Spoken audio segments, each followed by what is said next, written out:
పుట్ట మన్ను మీద దొరికినది బిడ్డ బిడ్డ చుట్టూ పులులు కావాలి కాయంగా ఇక పట్టిన ఏడుపులో భీకర శబ్దాలే కాలమే మహిమకు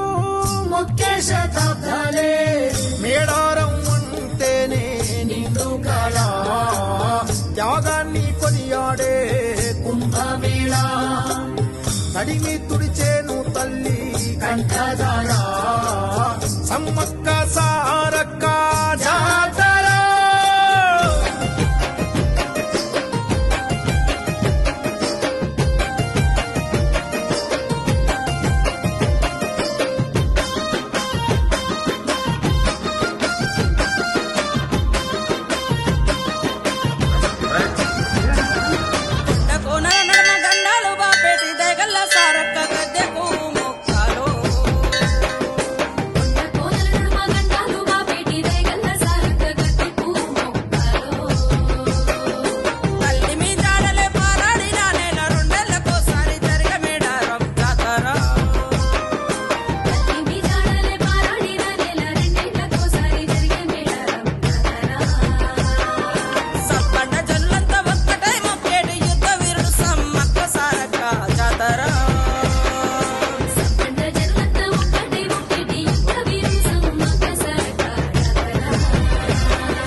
గిరిజన బిడ్డల హక్కుల కొరకు శత్రు సైన్యాలను మట్టి కరిపించెను నాడు